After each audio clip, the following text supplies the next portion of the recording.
to Code for Couples.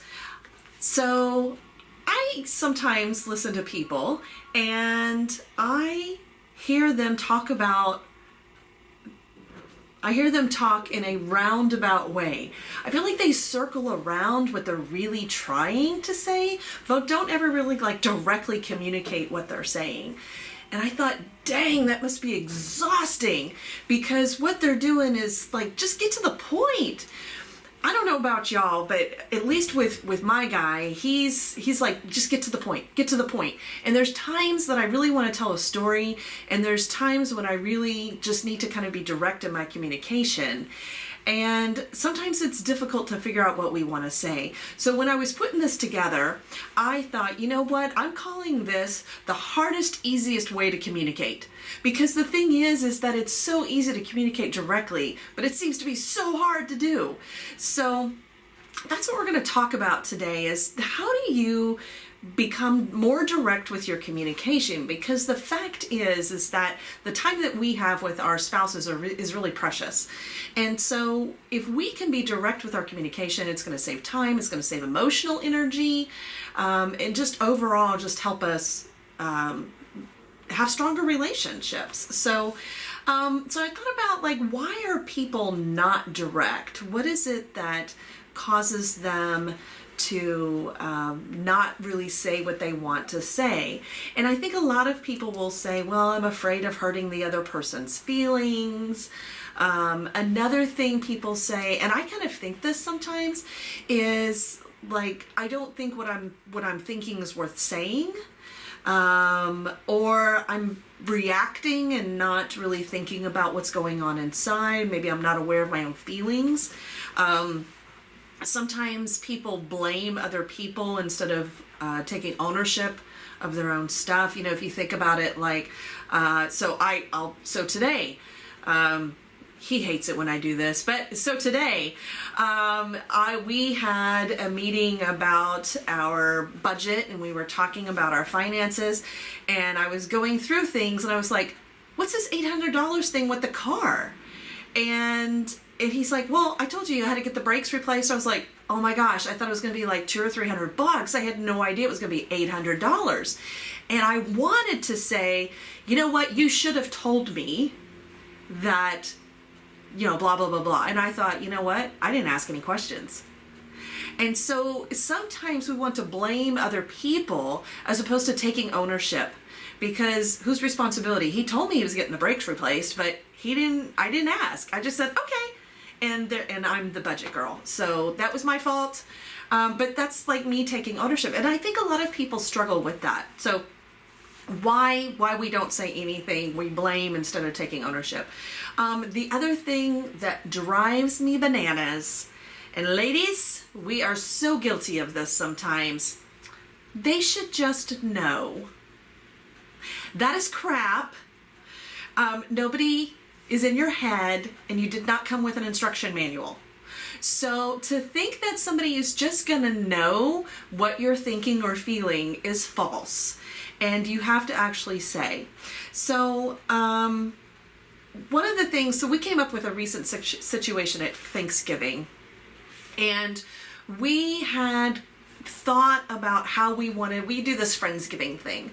The day after Thanksgiving was started many years ago, probably 7 or 8 years ago now, I think is what we were thinking.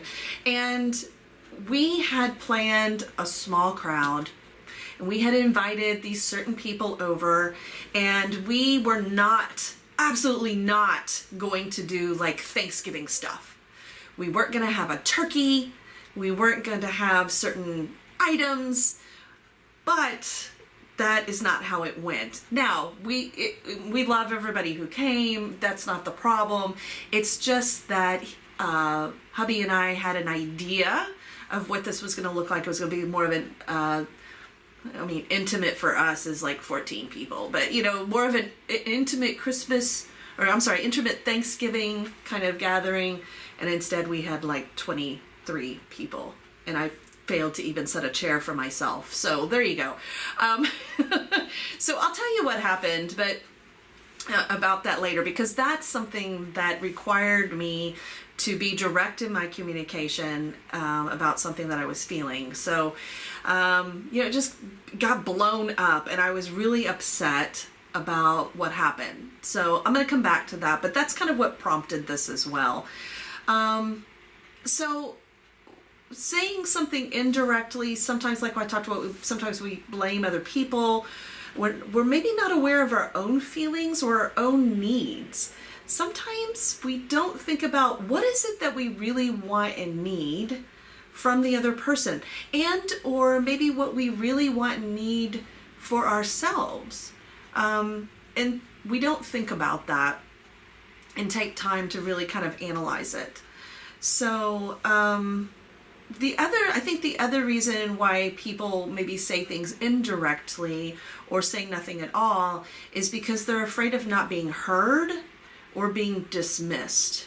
And so it's not uncommon for maybe somebody to say something, and then for us to be thinking about, well, what's our next point?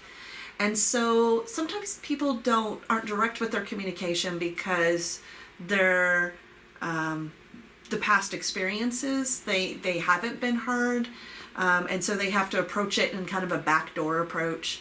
And I know sometimes that happens with me, and I try to quit that, but sometimes, I mean, let's face it, sometimes if I can convince him that it's his idea, it comes out really well. Hey, right? So being direct in your communication can sometimes be really scary.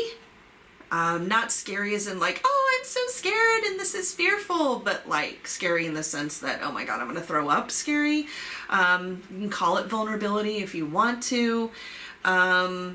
However, I think there's some benefit to doing this, not just time and being direct and maybe getting what you want because you're being direct, but you resolve your own feelings. Like once you've said it and once it's out there, it's like, okay, I did it. Whatever happens after that, maybe I can deal with it. Because a lot of times if we don't say what we're actually thinking, we build resentment is what happens. And sometimes in session or sometimes even with my friends, like there's these emotional backpacks that people come in with, and it's like, it's not just this one thing, it's like there's a backload of crap that people bring up, and it's like, where is this coming from? Or people will say, oh my gosh, every time when something comes up, it's not just this, it's always this backload. But if you can address it when it's happening, it helps with the backload of emotion, because hopefully it can be fixed, if you will, addressed maybe is a better word. And like I said, making the most of your time together, perhaps getting what you want. And good gosh, if I can spend less time guessing what everybody wants and needs emotionally, or what they want from me, or what I need from them, my gosh, things would run smoother. So I think there's a benefit to doing this all the way around. It may take some time, it may take some guts initially to do it. I've been doing it for a while and it still takes guts. So there you go. So one point I want to make is that sometimes when we're talking about what we want or need or how we're feeling, we need to be honest all the time. But honesty without tact is cruelty. So we have to do it in a way that is respectful and kind, and I don't mean sugarcoating. And I'll get to that in a second. But I want to make that point. Like, so a lot of times people will say, like, we used to watch the Chappelle Show, and we'd be like, oh, it's keeping it real. And there was a whole skit about keeping it real. And that's not really what we're talking about. It's not oh, well, I'm just being honest. People will say that. And I'm like, no, you're being blunt and mean. So honesty without tact is cruelty. So keep that in mind. The other acronym that I really like is an acronym called THINK. And so the think, I looked this up, and somebody came in with it one time in my office, and I've heard it off and on, and so I was looking it up. And so the think acronym was actually, it was originally created to combat bullying. And I thought, that's interesting, because it's very appropriate in relationships as well. So, and I mean, bullying, okay, that's a relationship. It's a higher than relationship, but you don't think of bullying and marriage in the same, well, okay, hopefully you don't think of it in the same category. So think is an acronym. So we're going to go with the first one, which is T. And T is it truthful? So is a fact, or is it really an opinion or a feeling?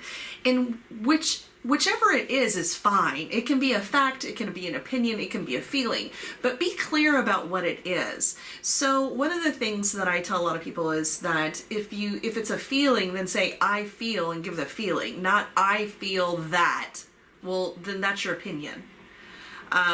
So be clear, is it an opinion? Is it a feeling? Is it a fact? Because knowing what you're communicating before you speak it is really important in regard to setting up the statement that you want to make. H, helpful. Does it help you, your spouse, or the situation? And I had to think about this one, because the example I'm going to give you as far as what I told my hubby during the Thanksgiving stuff or the Friendsgiving stuff was it wasn't helpful necessarily to the situation, but it was helpful to me because it helped me to release the emotional content that I needed to release. I don't know if it was helpful to him except to know where I was. So something to think about. So we have helpful is H. I is inspiring. Does it improve upon silence? Is it better to say it or not to say it? So there's some things that just can kind of be left unsaid. A lot of times pointing something out to somebody, maybe they already know it, might come across as criticism. And so stating an obvious fact doesn't really help. So if I said, so for example, I said we didn't want turkey, but one of our good friends offered to bring the turkey. And they don't just bring a turkey, they brought a 24-pound turkey. And so we were packing up turkey leftovers for people when they left. And we are so grateful that they brought the turkey, and it was wonderful, and I don't want to dismiss that. But the idea was we didn't want to bring the turkey, and my husband said okay to it. And so does it help for me, or is it truthful that the turkey was there and we didn't want it? Yes. Was it helpful? Is it maybe helpful to say, hey, we didn't want the turkey? Why did you, if you wouldn't have said yes, we wouldn't have turkey? Probably not. Does he know that he crossed his own boundary by allowing the turkey to come? Yeah, he did. So is it inspiring? Does it improve the silence of me saying something? Absolutely not. It does not improve upon that. In fact, it's probably going to create some discourse. So that's what it's mean by the inspiring. Okay, so the next one we have is N, which is necessary. Is it necessary to make this comment? Would it be better left unsaid? So just another kind of version of maybe the inspiring. K, kind. What is your motivation for communicating this? So the kindness is, hey, if I pointed out the fact that, well, you're the one who said the turkey or something like that, that's just being a zinger. I'm just going bing, and I'm poking him with the cattle prod or something. We always say don't poke the bear. My husband is the bear. So we don't poke it. And it's not kind. I wouldn't want somebody to say that to me. So you got to think about, is it kind too? So let me go over that again. So it's think, and is it truthful, helpful, inspiring, necessary, and kind? So, and obviously that can work in all types of situations and relationships, and even with your kids if you wanted to do that. and maybe with your parents or other friends, you know. So think about that acronym when you do it. So if you've gone through that and you say, yes, I need to say it. It is truthful because it is my feeling about something, and I really want to, it's helpful because if I say this, then he will understand maybe why my emotions are not in a great place or where my head is.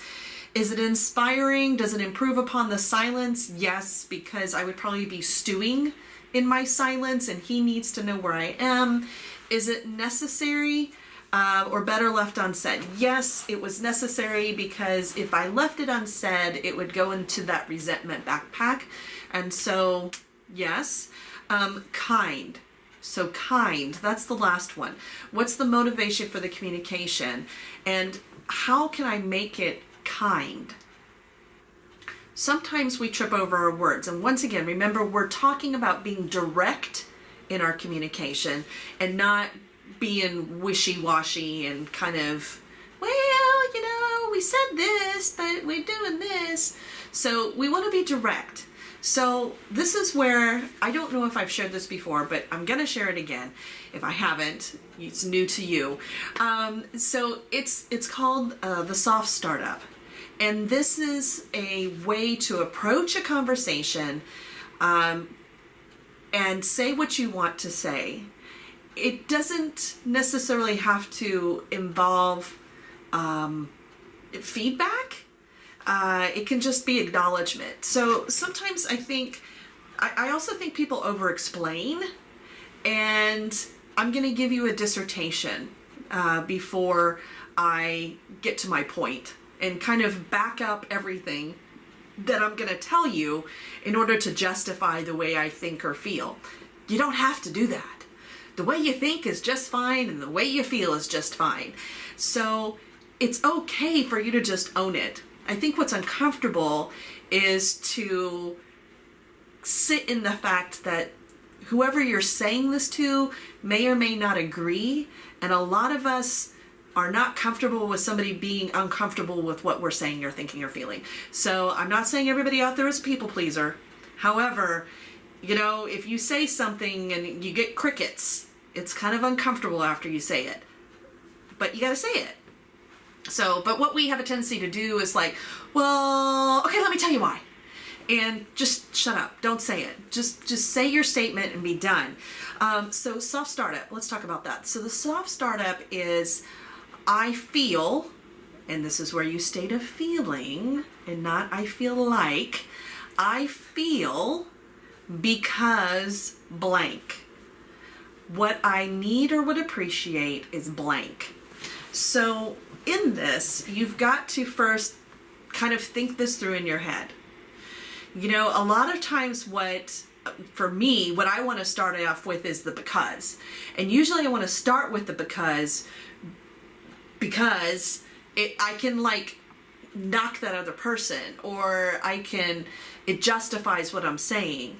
And I really encourage you to think about the because and then what's the feeling with it. So I hope that makes sense. So I feel scared because you are flipping people off in traffic. I would appreciate it if maybe you didn't flip them off because they might have a shotgun. I don't, you know, something like that could be a soft startup. You know, that's off the cuff. You know, I live in Texas. Forgive me for that. Anyway, so soft startup, I feel because what I need or would appreciate is blank. The thing about this, so this is a Gottman technique. John and Julie Gottman, I talk about them all the time. Gottman.com, you can look them up. And the thing is that a lot of what they recommend seems so simple in practice, but when you have to do it, it's so hard. So let me tell you what I wound up doing with the Thanksgiving situation. So here we were, we had planned, you know, I think in pictures. So in my mind, I pictured a little bit of elegance.